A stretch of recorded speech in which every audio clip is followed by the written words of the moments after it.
day in my life as a work from home mom, solo parent edition. Good day everyone! Officially summer break na nga ni Jeff, so official na rin na hindi ako mabibigay ng baon niya. Tapos hindi na maghahatid sa school for 2 months. Mas magkakapagpahinga na ako. Pero bago niyan ay magtatrabaho muna ako I always put a lip balm kasi nakakadry ng lips ang aircon. And this is my bare face always kapag nagtatrabaho. Walang makeup, kakagising lang, nagkakape para hindi dukaon ba. At ratatat na yan sa trabaho. Nagpapamusic rin ako to lift my mood para naman hindi ako mabagot at indeed nakakagana nga rin ito sa trabaho bukod sa dolyar, oy.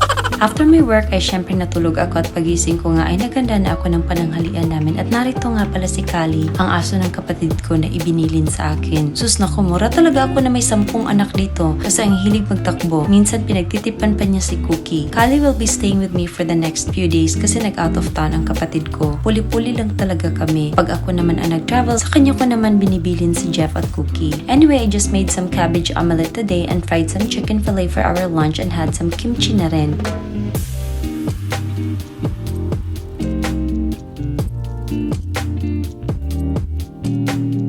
O ayan, mukhang behave lang yan at namimiss ang mama niya pero napakalikot niyan dito sa bahay. Umiihi pa yan kung saan saan. Binili ng kapatid ko ang dog food pero hindi niya kinakain kaya naghanda na lang rin ako ng food para sa kanya. After lunch nga ay nag-decide na ako mag-workout ng mga 30 minutes lang naman. I usually alternate it kasi kakabago ko lang nag-try ulit mag-workout at ayoko naman biglain ang katawan ko. For added weights, meron din akong dumbbells na 5 pounds each lang naman yan. And set the mood with some music as well. Noon, iniistorbo talaga ako ni Cookie kapag nag-workout pero ngayon nonchalant na siya at hinahayaan na lang niya ako dito. Palakad-lakad na lang sa bahay or minsan tinitingnan ako at ginajudge dahil wala daw effect ang aking workout.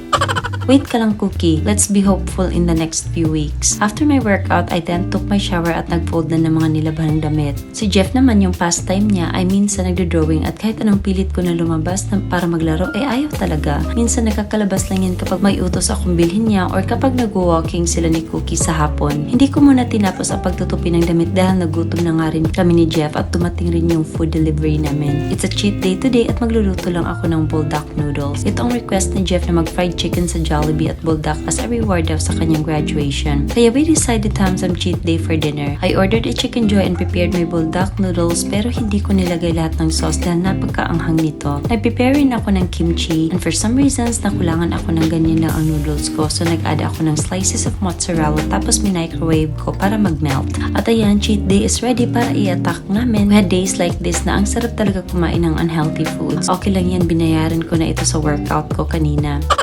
At ayan si Kali, ewan ko anong trip niya at nagtatahol kay Cookie pero nonchalant lang talaga si Cookie dyan. Tinapos ko na rin ang pagtutupi ng mga damit at nilagay na sa cabinet at natapos na naman ulit ang araw. I had my night skincare routine after and had some lip balm. Burt's Bees yung gamit kong brand and then Essence from Beauty of Joseon at galing rin sa kanila ang ginagamit kong serum. I use Celotex for my moisturizer that I've been using for the past few years. Hindi ko na alam kung pang ilang tub ko na ito. And Olay lotion with niacinamide for my body na nabili ko sa SNR pero nung bumalik ako wala na akong nakitang ganito. Patulog na nga ako at ayan na good night na ang bisita ko sa akin at si Jeff na ang pinagbantay ko. And that's all for today. Thank you so much for watching. Bye!